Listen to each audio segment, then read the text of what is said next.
This is enterprise education at Buttershaw Business and Enterprise College in Bradford. What we're after is a black regulator and hose. Yeah? So if you haven't already got it in your hand, then the easiest way of finding it is lean to your right, put your arm out in front, bring it down, touch your knee, touch your bum, touch the bottom of your cylinder, swing round, clap hands, and it'll be there. 3. Students have taken the plunge and are running a fully functioning sub-aqua business. They take hands-on roles in the school pool and in the boardroom. So now we're going to go to finance to talk about the new funding. Last year, the grant we got of £16,000 was successful. We bought the kit with it and we pulled through 10 qualified divers, and we made enough profit this year to try and bring through another 10 extra divers. That's the target for this year. We've also got another long-term target of making more money and trying to attract more primary schools to come in and use the programme. Go Aqua started about a year ago when we had some tri-dive sessions, and because of the interest that the kids had and because of the fun that it was, we decided let's try and set up a business, giving the kids cheaper diving experience and they're getting the real world, and also it gives us a chance to set a business up with the kids so the kids can actually run a business themselves. Low pressure inflators in your hand, air out, lay down on the bottom, nice big clear OK. It's an exciting business that doesn't need much selling to the students. The pupils that have set the business up have actually formed a board for Go Aqua, and they're actually in charge. That board was made up mainly of Year 13 pupils. Some were taking business, some were taking other subjects, and were just interested in running a business. It's a dive company, but I was the only member on the board which wasn't actually involved in the diving part of it. I just got involved just purely for the business side of it. I thought it'd give me some good experiences to the world of business because I don't take any sort of business subjects. I thought it'd be a good insight. We're going to talk about the website design then now, and what ideas you've all got. Obviously, the most important things are contact details, because people need to know who they're contacting and how to get in touch with us, and obviously photos of us diving and videos of us diving as well, and the facilities that we use. If anyone else has got any ideas, then throw them in. I think we should have like a merchandising page, so when I get the merchandise together we can sell it on the website so people can buy it from there. Yeah. We're going to have written updates on what's going on, things like that. Probably a news page would be a good idea, and also a calendar as well. The students that are on the board have encountered various skills and they will utilise those in the business world when they go outside school, and they are currently doing it in school as well. So for example, marketing. The girls that are doing the marketing have to contact people, they have to face the public, they've got to communicate their ideas. The lads that are doing business, they have to go through spreadsheets, they have to work out the finance, they have to work out some costs, leadership skills, communication skills, leading the team, delegation, all those skills have been utilised by being on the board. As a primary school, we're going to be able to log on and book. That's what the aim is really in the long run, because that's obviously something I need to do for my project as well. So I want to try and get a booking form in there as well so people can book online. We have a marketing department and they've been involved in things like developing a logo. They put displays up around school. They're in charge of making sure everyone knows who Go Aqua is. We've got kids that help run finance, and so we teach them how to keep books and how to check your profit and loss and how to make sure your cash flow is healthy. We'll get you a login for the bank. That only means you can log on, it don't mean you can spend the money. Right, so we need to build this system to check that we know who's paid what and who we owes us money still. Yeah. So we're going to use a spreadsheet system for that. Okay. So base it on your IT skills from last year. What we're going to do is if we put all of the names down one side. Yeah. And whether they've returned a letter. Whether they've returned a letter. And then how much they've paid. That's it. And what we'll do is we also need dates of when they've paid. Oh, right, now, okay. all these dates, because it's an accounting system, we're going to put them all weekending. Okay. And basically your job is you're in charge of making sure that people owe us money, pay us on time. Right. So really there's lots of different areas, and pupils choose an area and really learn to specialise in that area. And this year we've introduced a few new roles like Public Liaisons Officer for dealing with press, and Primary School Liaison for bringing in local business from the primary schools. And it's actually down to them really to organise that. One of the best sources of revenue for Go Aqua is the area's primary schools. Today, primary pupils are having a tri-dive. The management team hope that word of mouth will help with marketing. Next one. There you go, Holly. Size of your book? 5. Big feet. So who can tell me what the sign for OK is underwater? Yeah, easy. Nice okay in front of the face means I'm okay. How does that feel? Heavy? Could you put some air in it and make you float? In the scuba diving, they've had to learn teamwork, they're looking out for each other, and even helping with the primary school kiddies when they come in. They've had to speak to children, less ability, younger, and all those skills have got to benefit them in later life. And that's yours, if you just want to hold on to that one for me. Because the students on Go Aqua have had to deal with so many life skills, so many team building skills, so many enterprise skills, we've seen a lot of them grow. For example, one of the students was petrified really of going in the water. She couldn't swim, but she was desperate to do scuba diving, and consequently now she's passed her PADI certification and she's thrived on that. She's got the confidence there now and she'll just tackle anything. 2 years ago I couldn't swim. Now, recently I've passed as a lifeguard. I didn't really think I'd be able to do it. I didn't really ever think I'd be able to even swim. So it's given me a lot of confidence in myself. I think I've gained more confidence and I've gained organising skills.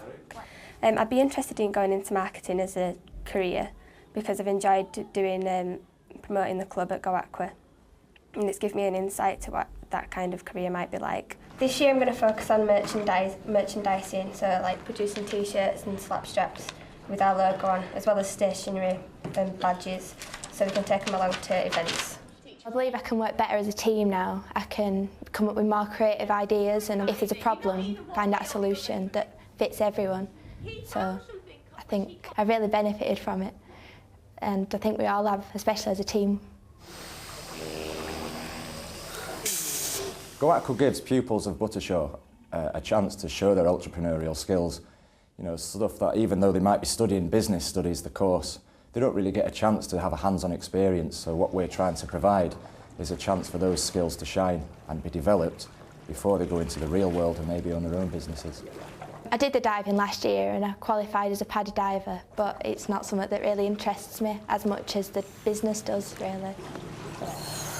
How's that?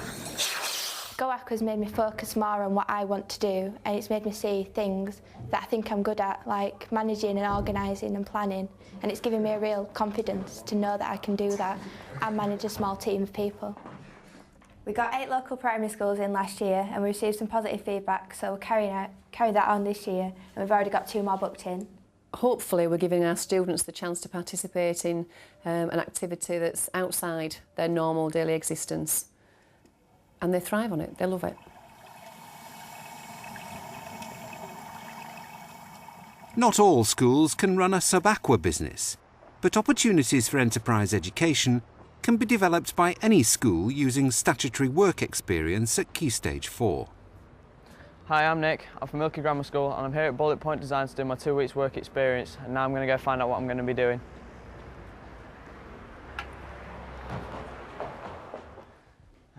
Hiya, Nick. Yeah, Paul. I'm Paul, Creative Director, Bullet Point. Yeah, so going to the studio. Oh, thank you. Yeah, after you.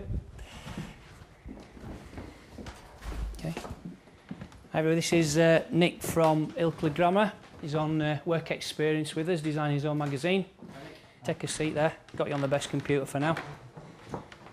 So we'll do the briefing session with you a little bit later. So I'm just going to. I didn't really know what to expect on my first day, but I didn't really kind of expect to be looking at the business side of this magazine, but as well as the designing. But I think it's quite important to be looking at the business side, like how it's going to sell and how it's going to look on shelves, but as well as the design side of it.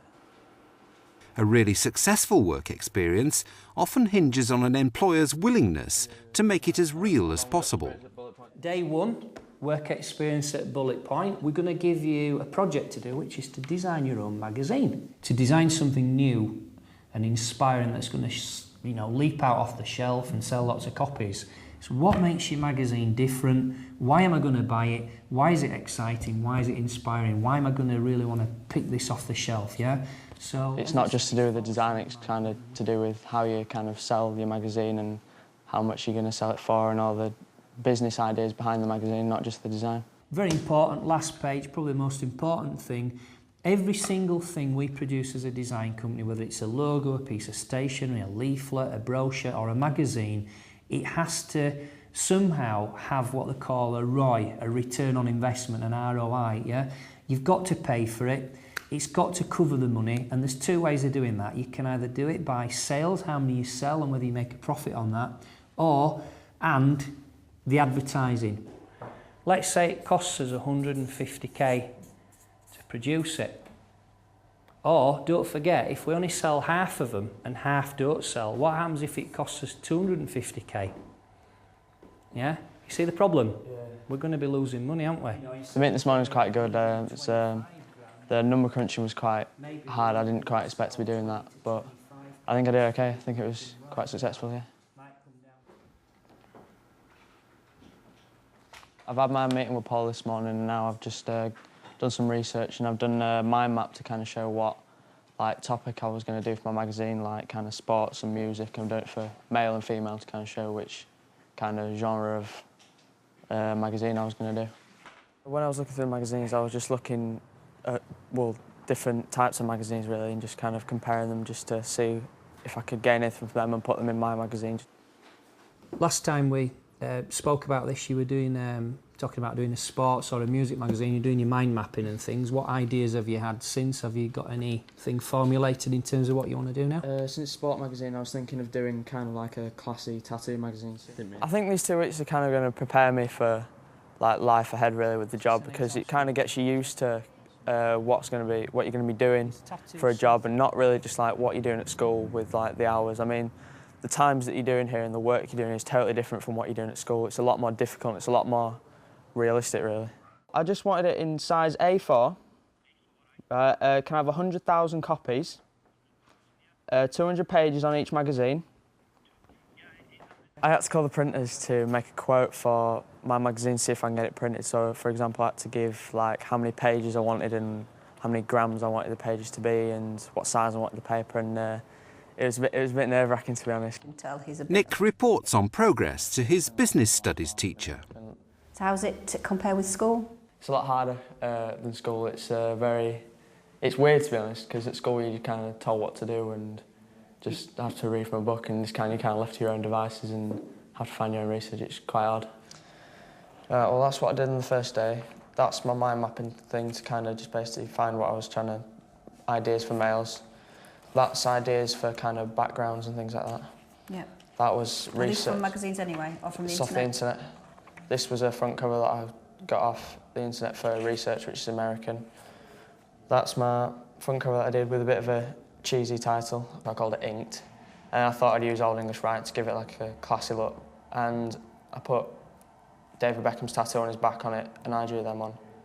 I think this is a good work placement because you're not just really making the cups of tea and all that. You're really actually getting down to what you would be doing in a real life situation if you were actually working here. And it's very impressive, to be honest. I was quite shocked at the beginning there, but it's really good, and I was looking forward to getting my first job really.